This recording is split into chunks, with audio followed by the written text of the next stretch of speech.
ले जाते हो हटना तैयारी वाली हो कि तो कहीं तो रोड जाते हो खाओ। हाँ गाँव में जाता नहीं घूमने और हटना खुश कहाँ बने जी खुश कहाँ बने तोरा पे हमारा ध्यान रहा तो दिन भर वो का हमारा पे ध्यान रहता हम तो एकदम ठीक ठाक बनी ना हमारी तबीयत खराब बना कुछ हो। अब भौजी आज मत खाओ के मोटा ले और तू इतना पतला बारू तो ध्यान आने की बता रखी आजी हम पतला बने भगवान हमरा कितने पतले ही बनेले बाड़न आज तब हम मोटा कैसे जाए हां हम तो आप कोशिश का चीज खिला के तरह कि तुम बोलूं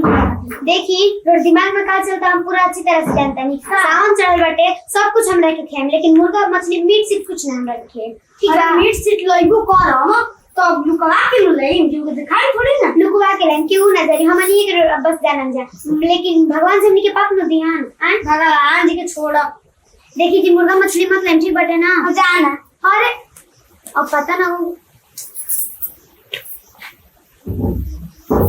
देखा ना पता ना कहाँ गईली है मंजली कहनी है कि दलिया जो दरले बड़ साफ कर दो कभी ये नहीं करी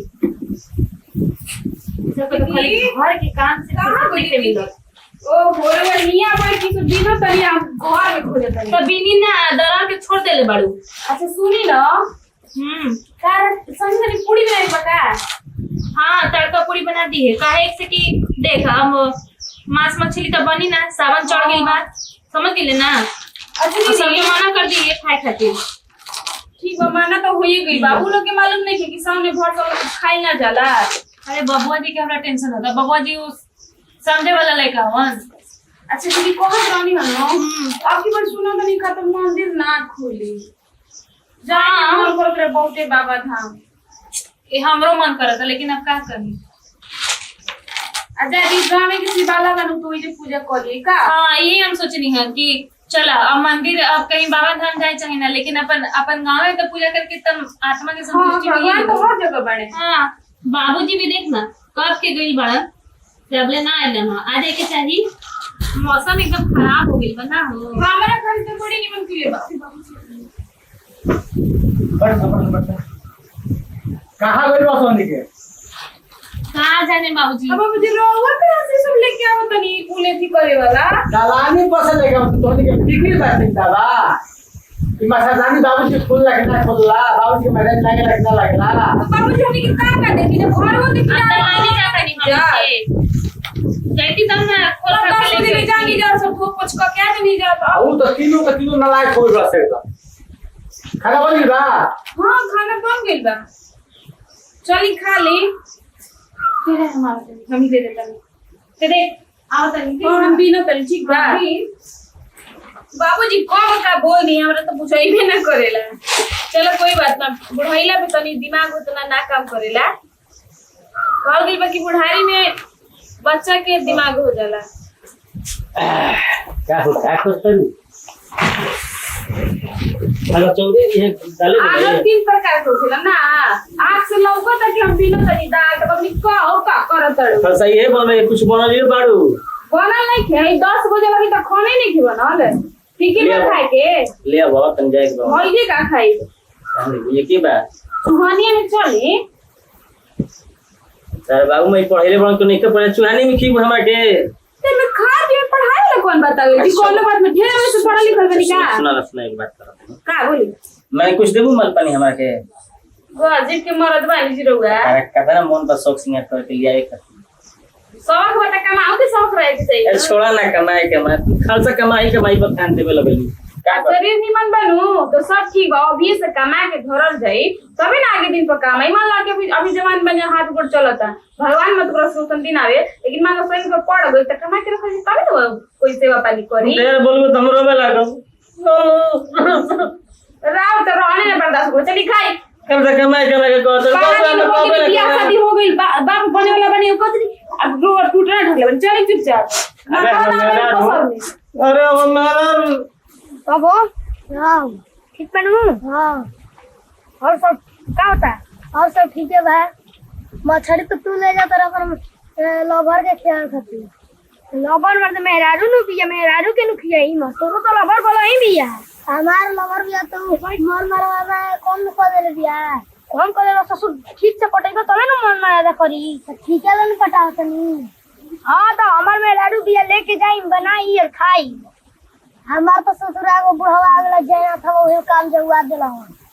हां हमनी के बियाह हो गइल बा, हमनी में कौन बुढ़वा काम जहुआ यो ठीक से पटइयो करा के ठीक बा। अच्छा चलो तोर काम बनी। हां अब सावन चढ़ी बा तो सब खाएगी कता छ मन करता है तो सारी कनी पीठा बना लिए का। हां ये सब तो खाने नु ह दे तब कहाँ जाने छोटकी कहाँ रहत है बुझाते नहीं थे जाए के रहे काम रहे हमनी के बारे में होती अब एक काम बेसी बा ऐसी कोने उकरा पड़ी के पास सब भारी भारी काम मम्मी दोनों के संभाल लीला। हां काम करे देता नहीं। अच्छा देखिए वो भी खाई गई सावन छोड़ल बस तनी कोजरी बड़ा निक लागेला कुछ काम नहीं कर थोड़ा सा ऐसे बनी और चाव करा पीसत नहीं जी। अरे हाथ धोले रहलू कि ना धोले रहनी है नी सांडी कानी पीठा बनी पीठा। हां अरे वाह ऐसे काहे सपाटा में बनी के तनी कुछ गाय है पीसत तो मैं कुछ गाय हम वही कहता नहीं सुनाले वाली की तू ही बड़ी गावेल तू ही गावत है अच्छा हां कढ़ावल सबके साथ गावल दे का कराई रे सब कराई देना सुमर गावल छे कुछो गावो रे सब कराई दे। हमर कोई की छठ खाती पिसा था कि छठ की गावे हां ई तो पीठा बनाए खाती थी छोड़ दे गाते के ठीक गावे दी कौन गए हां कौन गए नहीं ना तेरा सुने बनी की बड़ी नहीं करके अपना गावत रहनी जब से चलल बत्ती न पातिया नथिया पिया रघुनवा गइले ना जब से चलल बत्ती न पातिया नथिया पिया रघुनवा गइले ना एही नथिया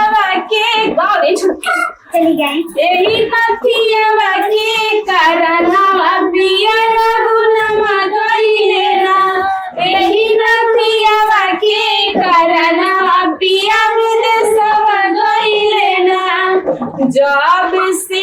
चलल बत्ती न पातिया नथिया पिया रघुनवा गइले ना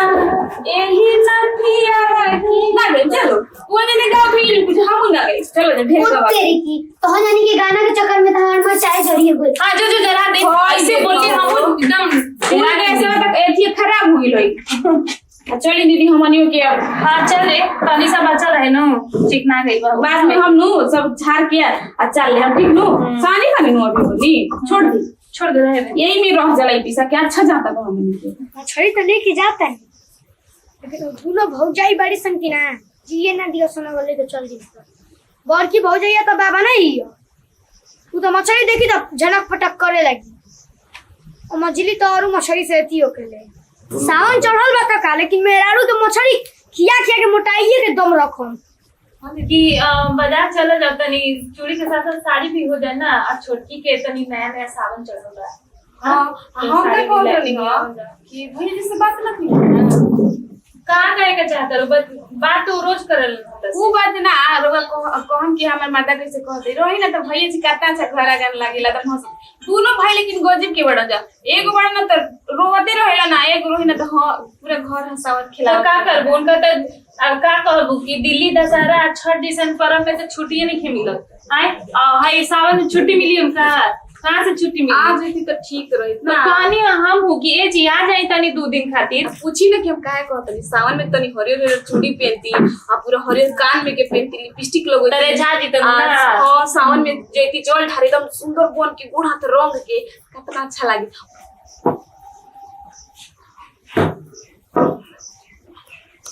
कहां गइल बसन हो कुनो पठावा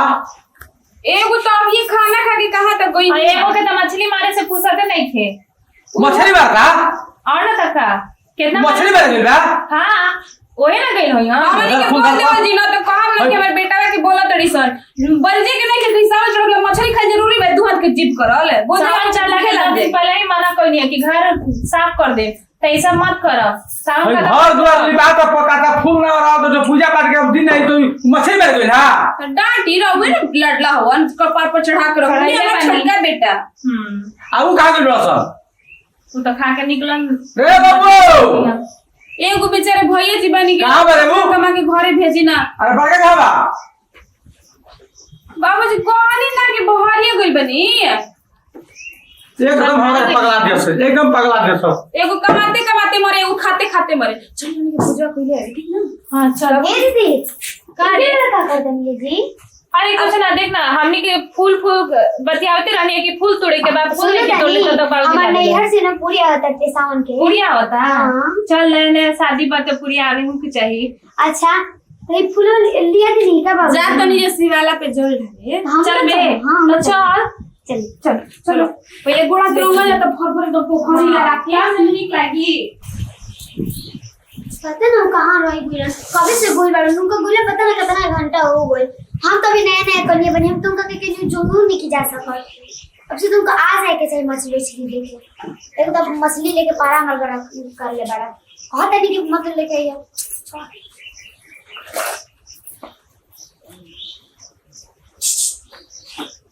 कहाँ सब बोल रहा है दादा? कहाँ है गुलरनी जी? हैं मोछड़ी होते हो? मोछड़ी? ऐसे मना कर रही ना कि मछली घर में मत लाइन कैसे तो जान नहीं है दीदी कितना है ये सबसे दूर रह नहीं जा। मोरानी हां बेस तेरी आरो अरवा लोनी है कि मेरा रो खाई तो मोटाई है और अच्छा किन के नहीं की गोड़ही में से जी? गोड़ही में मार के पहाड़ा खाती है। अच्छा जब घटना प्यार से लाइन बनी तब भी तो हम फेंको के ना कह सके ना तो छोड़ बनाओ भोजू में तुम ले चुके कहे लगी रेडी रखो पीस के मसाला हो लुंगी पहिर के गोरे गोरे जाला हो कहे लगी रेडी रखो पीस के मसाला हो लुंगी पहिर के गोरे गोरे जाला हो खूब मटकाई के कोमहर पोतली ए जी खूब मटकाई के कोमहर पोतली सोइया मारेला गोड़िया में मोछली सोइया मारेले गोड़िया में मोछली। हम तेकरा का बहुत एकदम अच्छा से खा चला बच्चा जी महारानी जी। हां हजूरी बाबा सब कोई सॉन्ग कर जी के माला जपेला तो तू मछली के माला का जपता रू? ना दीदी हम मछली के माला जब हम राम राम अरे वो का रही ना देने से आ कतो ना कपड़ा में चढ़ावत है आ कुछ ना हो कुछ ना दिखाई कहां कुछ ना ओए जरा का हम दिखाओ ना ओए हुका दा हमारा काट देला सी हां जला हो तो नहीं कि सावन में मछली के भजन काहे गावत है? अरे दादा सावन के भजन गावेला तो छी राम राम दीदी यहां कितना प्यार से लेने नहीं एक दीदी समाज कर देलू हा इतना साफ सुथरा कोई नहीं। हम तो पगलेटा के बुझाते नहीं खे पूरा संकार देवर हम अबे सुतल हमार लोग कर का है रे? मछली आई रहे घर में के ले मछली? आई घर से निकाली तू लोग घर से पढ़ाई मछली बेटा रे भाई बेबी ना घर में तो मछली बेटा रे अरे खा तोहर को होड़ दे देखी ना देखा माई जिंदगी नहर में मछली कसिया मार के मर दिया एहे साका मिलेगा रे शिवालय हे मछली ना खाओ अरे देखी मेरे घर में मार दो दस मड़ाई में नहीं आ से बात बैठो मड़ाई में जाओ तू जा काय ना अब जो ना मछली मारो बड़े राजा तो लू है नटक लो मछली घर में रे तो दो सुना आज के बाद समझा दिया हां तो मड़ाई में सार दे ना सुनो रे तू है जो संसार में कोई साथे साथे अपना मर्द के साथ हम छू दे ले भाई ढेर गावत रहिए संग मारेला गरैया में गरई मछली पहले ना मड़ैया में हां बॉडी मछली हुई साउंड हां चल नहो तो जाके